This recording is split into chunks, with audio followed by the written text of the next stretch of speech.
What's up, everybody? I am Amanda Sapp with the Houston 100, powered by the Minority Report. Today, I have a beautiful guest next to me, Kimberly Moore with Ivory Moore Interior Design. Thank you for joining me today. I'm glad to be here. I appreciate you being here. First of all, who is Ivory? So Ivory is my dad's last name. Okay. And Moore is my married name, my husband's last name. So Why that's did Ivory you Moore. decide to incorporate your dad's name in your business? Short version is I never knew who my father was. My mother died when I was little. And I went on this journey last year and I found my father. Who did? I did. How did you do that? What did you do? So I tried a couple of things that didn't work, and I went to Ancestry.com, and it did link me with a first cousin. And when I looked at the ratio, it said your parents are siblings.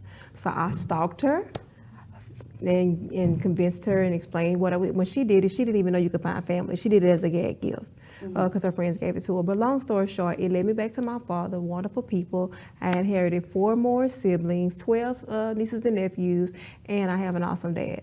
So what better way to name my business as just like an homage to my journey? Congratulations to Thank you. you. And what a way to incorporate all of that into one. And like you're walking your family through your life, basically.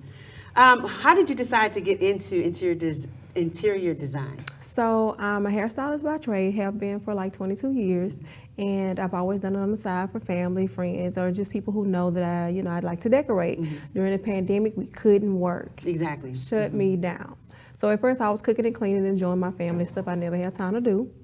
And then I was like, okay, now I'm bored. Right. So, As we all were. Right, you Or get are, bored. right. So Yeah. I prayed. I literally was like, God, okay, give me something. And I remember my pastor said something to me like years ago. He told my husband, like, everything you're going to ever need is on her side of the bed. And I prayed about it, and it was in the back of my mind, like, I would love to do that full time. And literally like 2 days later, my phone started ringing for jobs. Like, I never even advertised. So how were you able to pivot? Like, how are you able to, do these things even with all the pandemic that's going on? People having to wear masks. What precautions are you taking? So, of course, I take precautions. I take my temperature every day. I take my vitamins. I wear a mask everywhere I go.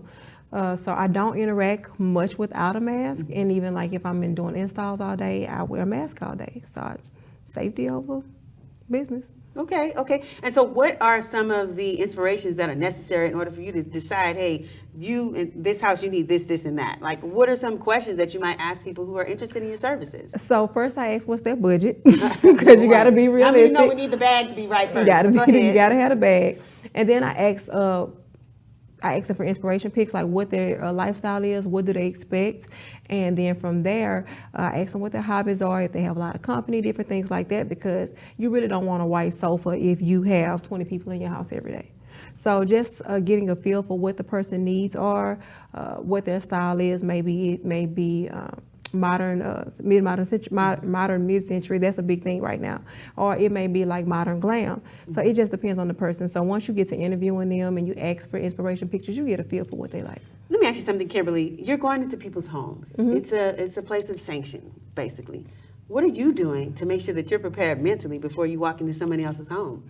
So Is there a regimen that you have? I pray daily.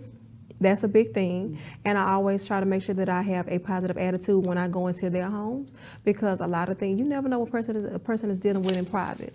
So when you go in, you try to be pleasant, and I pray over there because, different things can, Spirits? All of that. That's right. So what I do is I always ask God daily that I am a projection. I am an image of Him. So when I go into the homes, I really don't worry about what they bring in. It's what I bring to them. Speak on that a little bit more. Are there some routines that you do outside of when you initially get to someone's home? I don't know, does it take a couple of days? Do you have to jog, work out? Do you have to write some things in your mind? Give me a day in the life of Kimberly before she gets herself ready to interior design someone's home. I'm asking this because, of course, we're in a pandemic. People are trying to get their minds right. They're wanting to jump into businesses like yours, but don't necessarily know what mental state to prepare themselves to get into before jumping into something like this. Well, I'm a firm believer that if you're going to do something, you have to study it. Like, you have to live it, you have to breathe it. Like, it's like an athlete. If they're going to be the best athlete, they have to practice, they have to train, they have to, look at footage and film. So I do all of those things.